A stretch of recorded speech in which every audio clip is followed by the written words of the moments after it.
1001 buts.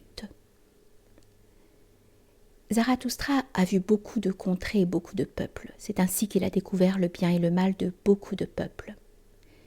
Zarathustra n'a pas découvert de plus grande puissance sur la terre que le bien et le mal. Aucun peuple ne pourrait vivre sans évaluer les valeurs. Mais s'il veut se conserver, il ne doit pas évaluer comme évalue son voisin. Beaucoup de choses qu'un peuple appelait bonnes, pour un autre peuple étaient honteuses et méprisables. Voilà ce que j'ai découvert.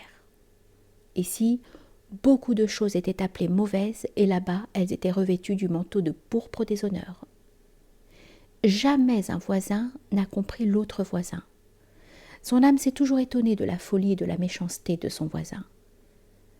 Une table des biens est suspendue au-dessus de chaque peuple. Or, c'est la table de ce qu'il a surmonté, c'est la voie de sa volonté de puissance.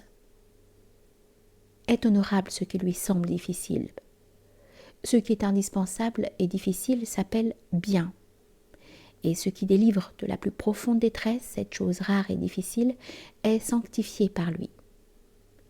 Ce qui le fait régner, vaincre et briller, ce qui excite l'horreur et l'envie de son voisin, c'est ce qui occupe pour lui la plus haute et la première place. C'est ce qui est la mesure et le sens de toute chose.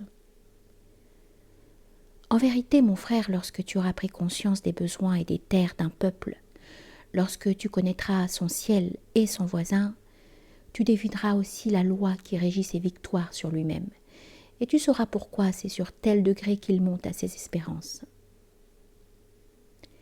Il faut que tu sois toujours le premier et que tu dépasses les autres. Ton âme jalouse ne doit aimer personne, si ce n'est l'ami.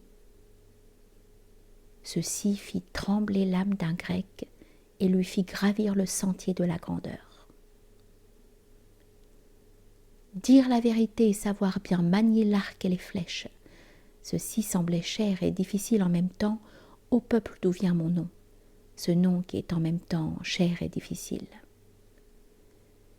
Honorer père et mère, leur être soumis jusqu'aux racines de l'âme. Cette table des victoires sur soi-même, un autre peuple l'a suspendue au-dessus de lui et il devient puissant et éternel. Être fidèle et, à cause de la fidélité, donner son sang et son honneur, même pour des choses mauvaises et dangereuses. Par cet enseignement, un autre peuple s'est surmonté. Et en se surmontant ainsi, il devint gros et lourd de grandes espérances.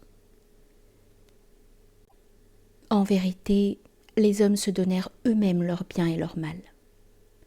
En vérité, ils ne les prirent point, ils ne les trouvèrent point, ils ne les écoutèrent point comme une voix descendue du ciel. C'est l'homme qui mit des valeurs dans les choses, afin de se conserver. C'est lui qui créa le sens des choses à un sens humain. C'est pourquoi il s'appelle homme, c'est-à-dire celui qui évalue.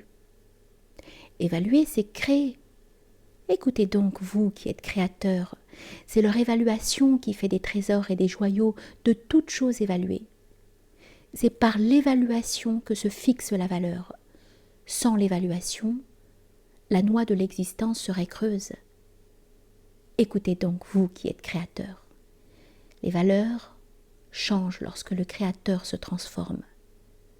Celui qui doit créer détruit toujours.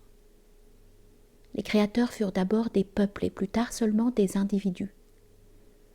En vérité, l'individu lui-même est la plus jeune des créations. Des peuples jadis suspendirent au-dessus d'eux une table du bien.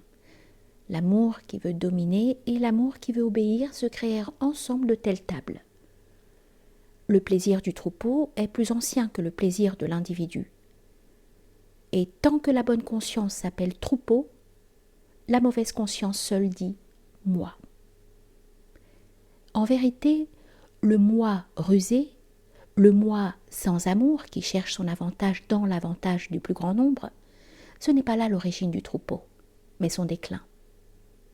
Ce furent toujours des fervents et des créateurs qui créèrent le bien et le mal. Le feu de l'amour et le feu de la colère l'allument au nom de toutes les vertus. Zarathustra vit beaucoup de pays et beaucoup de peuples. Il n'a pas trouvé de plus grande puissance sur la terre que l'œuvre des fervents, bien et mal. Voilà le nom de cette puissance. En vérité, la puissance de ces louanges et de ces blâmes est pareille à un monstre. Dites-moi, mes frères, qui me terrassera ce monstre? Dites, qui jettera une chaîne sur les 1000 nuques de cette bête? Il y a eu jusqu'à présent 1000 buts, car il y a eu 1000 peuples. Il ne manque que la chaîne des 1000 nuques. Il manque le but unique. L'humanité n'a pas encore de but. Mais dites-moi donc, mes frères, si l'humanité manque de but, n'est-elle pas elle-même en défaut? Ainsi parlait Zarathustra.